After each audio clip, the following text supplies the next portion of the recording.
यूरोपीय देशों का भारत के साथ व्यापार। भारत में 100 अरब डॉलर का करेंगे निवेश। अगले 15 साल के दौरान 100 अरब डॉलर का निवेश। आम चुनाव से पहले होगा व्यापारिक समझौता। भारत में 10 लाख नई नौकरियों का अनुमान है। कृषि सेक्टर को फायदा मिलेगा।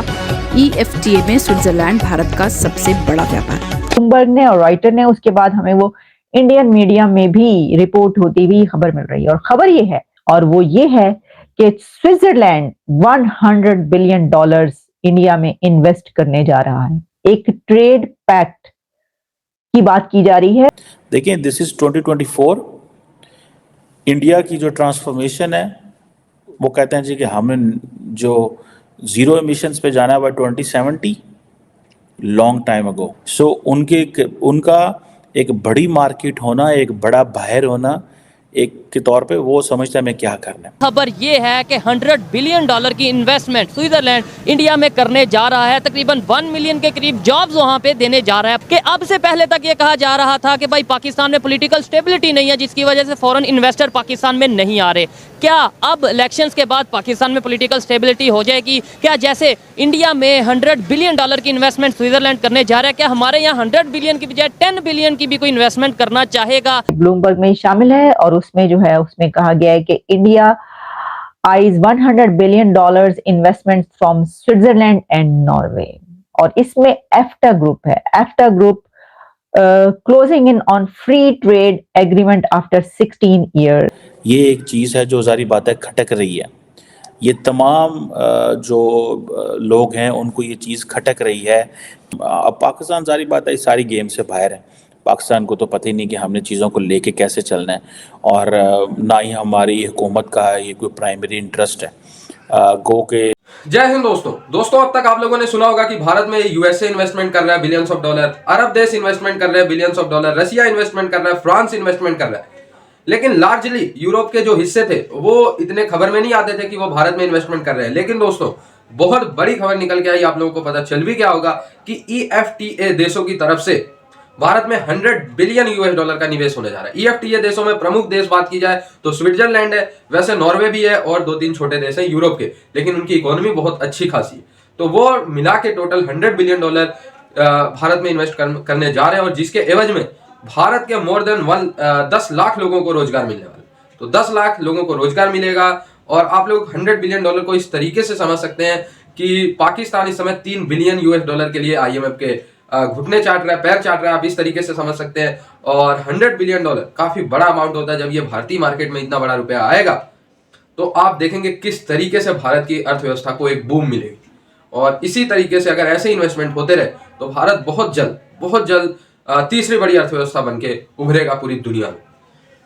और फिर जब हम देखते हैं कि इंडिया के न्यूज में इसके बारे में क्या रिपोर्ट है, तो कुछ डिटेल्स हमें पता चलती हैं। और वो डिटेल्स जो हैं वो ये हैं कि इंडिया के में ये जो एफ्टा कंट्रीज हैं उनकी तरफ से इंडिया में ये इन्वेस्टमेंट ये कंट्रीज क्यों कर रहे हैं ट्रेड, आपको पता है इंडिया के साथ? ये कंट्रीज इसलिए कर रहे हैं, ये वाली 100 बिलियन डॉलर्स कि ठीक है हम इतनी इन्वेस्टमेंट करेंगे, क्योंकि वो कह रहे हैं कि हमें आपकी मार्केट से फायदा उठाना है, हमें आपके साथ फ्री ट्रेड एग्रीमेंट चाहिए, हम आपके साथ ट्रेड एग्रीमेंट्स करना चाहते हैं इंडिया वालों, इसलिए हम तुम वहां पर 100 बिलियन डॉलर्स भी इन्वेस्टमेंट करने के लिए तैयार हैं, लेकिन तुम हमारे लिए रास्ते खोल दो अपनी ट्रेड एग्रीमेंट्स के, इन्वेस्टमेंट्स के।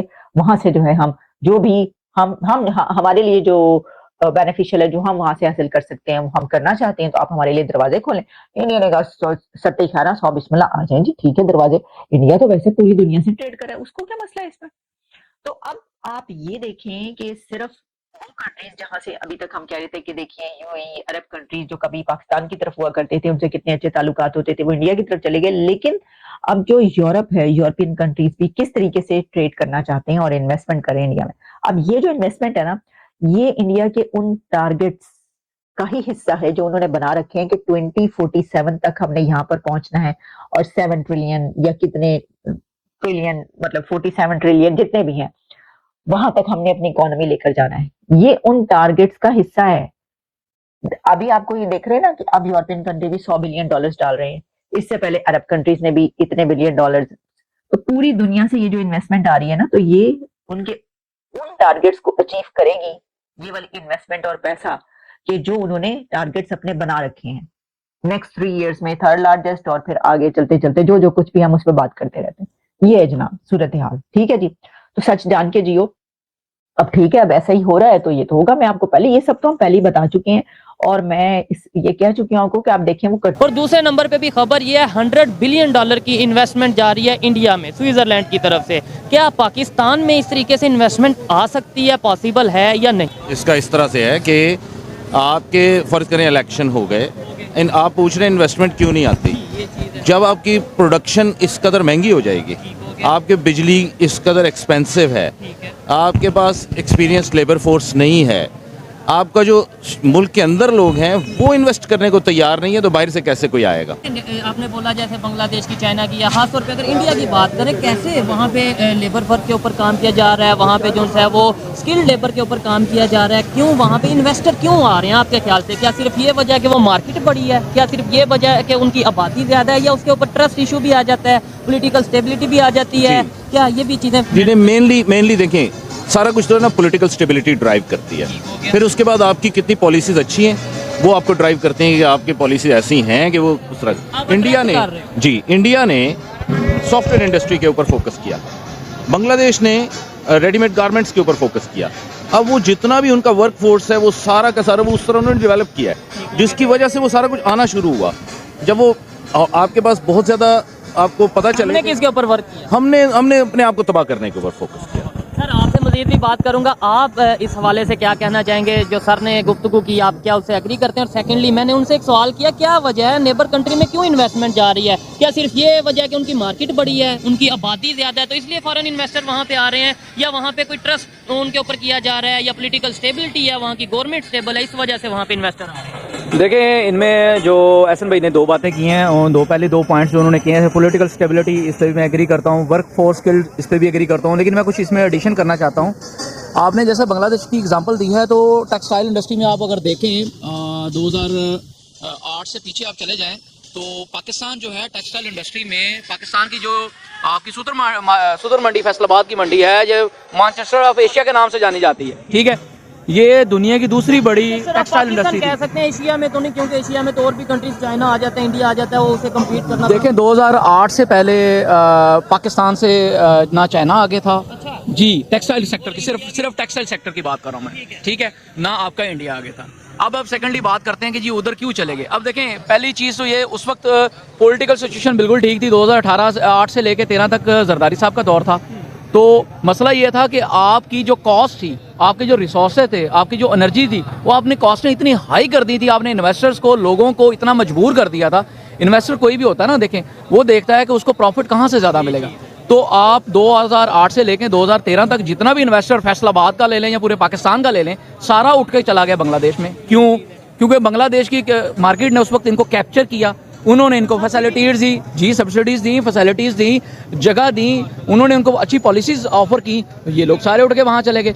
अब आप सेकंड बात करते हैं पॉलिटिकल सिचुएशन, तो पाकिस्तान की पॉलिटिकल सिचुएशन आप 70 साल 80 साल तारीख उठा के देख लें, तो ये तो हर 2-3 साल बाद यही ड्रामेबाजी चलती है, तो ये तो कभी स्टेबल होती ही नहीं है। और आगे होने की कोई उम्मीद नजर आ रही है? मेरा नहीं ख्याल, ये अभी भी जो मिली भगत से आज हुकूमत बनेगी, सबको ही पता है, ये हुकूमत ऑलरेडी डिसाइडेड है। और सर ने, भाई ने भी ये बोला कि भाई अभी आज इलेक्शन है, इलेक्शन के ऊपर बात क्यों नहीं कर रहे, और अभी खुद ही उन्होंने उस चीज़ का जवाब दे दिया कि भाई 70-75 साल से यही चीज़ चलती आ रही है। मैं ये समझता हूँ इन चीज़ों पे, मतलब गवर्नमेंट किसकी आएगी, कौन सी पार्टी जीतेगी, ये सबको पता है। इसकी बजाय हमें बात करनी चाहिए पाकिस्तान की यूथ में अवेयरनेस कैसे आएगी। पाकिस्तान जो, तो दोस्तों पाकिस्तानी इस पे जले हुए हैं, बेशक से ये बता नहीं रहे, लेकिन कई मैंने अभी ARY न्यूज या कई पाकिस्तानी चैनल्स को फॉलो किया, तो वो जले हुए हैं। वो कह रहे हैं कि एक समय था जब हम यूरोपीय देश की मदद करते थे। अब कौन से समय पे पाकिस्तानी यूरोपीय देशों का मदद करते थे, वो मुझे समझ ही नहीं आता। ये कह रहे हैं कि हम यूरोपीय देश का मदद करते थे, आज यूरोपीय देश अपने पैरों पे खड़े हो गए हैं, तो हमारे दुश्मन भारत में निवेश कर रहे हैं। मुझे समझ नहीं आता कि हर पाकिस्तानी जो पढ़ा लिखा होता, पता नहीं कैसे कह देता है हमने यूरोपीय देशों की मदद की, जबकि पाकिस्तान कहता है कि भाई हमारी अर्थव्यवस्था भी पहले भारत से अच्छी थी, चाइना से अच्छी थी। तो भाई कब अच्छी थी यार? तुम तो हमेशा जो है, हमेशा के लिए लोन पे ही पड़े हो, तुम पले बड़े हो, लोन पे ही पूरा पाकिस्तान पला बड़ा है इस समय। एक पाकिस्तानी अपने बाप के पैसों पे नहीं, हर बंदा तो अपने बाप के पैसों पे पल जाता है, लेकिन पाकिस्तान सिर्फ और सिर्फ लोन के पैसों पे पला है।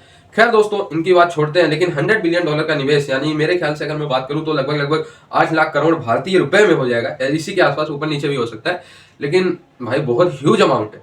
और एक बार बस ये मनी जब भारतीय मार्केट में आ जाएगी, एक तो रोजगार जो कि भारत में एक बड़ी समस्या है, रोजगार मिलेगा 10 लाख लोगों को, और जो अर्थव्यवस्था को बूम मिलेगा वो तो है ही। और जब इतनी बड़ी बड़ी इन्वेस्टमेंट छोटे छोटे देशों की तरफ से, मतलब हर, इससे ये पता चलता है कि हर देश इस समय इंटरेस्टिंग है भारत में निवेश करने। जब पूरा दुनिया चाहेगा कि हम भारत में निवेश करें तो हमें चाइना को पीछे करने में कितना समय लगेगा।